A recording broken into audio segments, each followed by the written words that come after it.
मांगे नहीं मानी, सहकारी कर्मियों ने दिया सामूहिक इस्तीफा, कहा आंदोलन आगे भी जारी रहेगी। बस्तर संभाग में पिछले कुछ दिनों से छत्तीसगढ़ सहकारी समिति कर्मचारी संघ के बैनर तले सहकारी समितियों के कर्मचारी अपनी 4 सूत्रीय मांगों को लेकर हड़ताल कर रहे थे।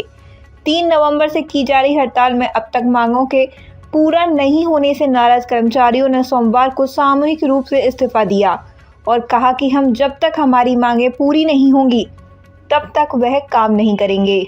समिति के पदाधिकारी संतोष साहू ने कहा कि हम अपनी 4 सूत्र मांगों को पूरा करने के लिए शांतिपूर्ण तरीके से हड़ताल कर रहे थे।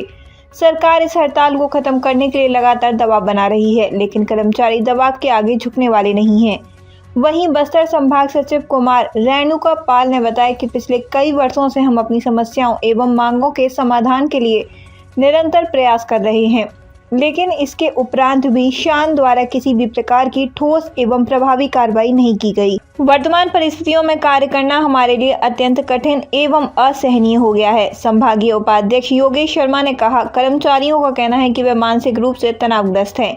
ऐसी परिस्थितियों में धान खरीदी करना हमारे लिए संभव नहीं है, इसलिए हम सामूहिक रूप से धान खरीदी कार्य का बहिष्कार करते हुए अपनी सेवाएं जारी रखने में असमर्थ हैं। संतोष साहू, संभागीय सह सचिव, बस्तर संभाग जगदलपुर।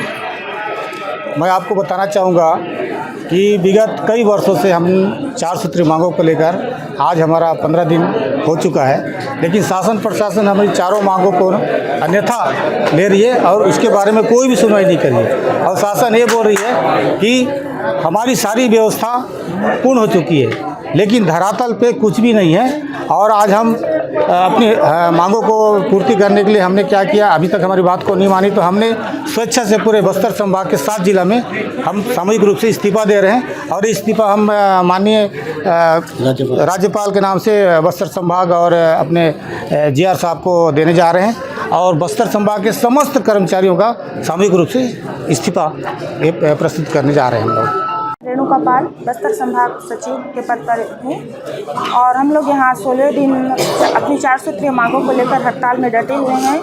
मैं अपनी महिलाओं की तरफ से कहना चाहती हूँ कि शासन आज तक हमारी मांगों को नहीं मानी है और पिछले वर्ष मानी भी थी तो उसे सिर्फ कागज रूप में दिया गया था, उसे वास्तविकता में स्वीकार नहीं किया गया था।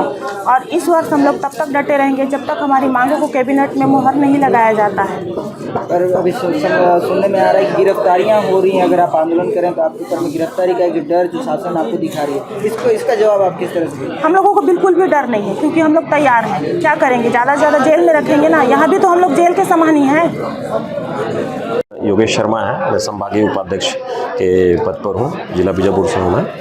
तो जब शासन वैकल्पिक व्यवस्था अगर कर चुकी है तो क्यों हमारे ऊपर दबाव डाल के एस्मा का धौस दिखा के हमारे कर्मचारियों के ऊपर कार्रवाई कर रही है, फायर कर रही है और मानसिक प्रताड़ना, एक्सेस धान खरीदी करके मानसिक प्रताड़ना का शिकार वैसे भी कर्मचारी होते हैं और ये नहीं कर रहे हैं। उसके पश्चात भी जब शासन की वैकल्पिक व्यवस्था हो चुकी है तो हमारे साथियों के ऊपर क्यों एफआईआर शासन कर रही है, क्यों दबाव डाल रही है? तो ये बिल्कुल अनुचित है, ये नहीं होना चाहिए। शासन एकदम दमनकारी नीति अपना रही है जो बिल्कुल गलत है, क्योंकि हम यहाँ शांतिपूर्वक ढंग से ही आंदोलन कर रहे हैं और जो हमारी जो 4 सूत्री मांगे हैं बिल्कुल जायज़ है। शासन को पहल करना चाहिए और शासन पहल क्यों नहीं कर रही है? अगर नहीं कर रही है तो उनके पास वैकल्पिक व्यवस्था शासन के पास है तो हमारे ऊपर कार्रवाई फिर क्यों कर रही है? अगर वक्त रहते शासन इस चीज़ को संज्ञान में नहीं लेती है तो आगे आपकी किस तरह की रणनीति है?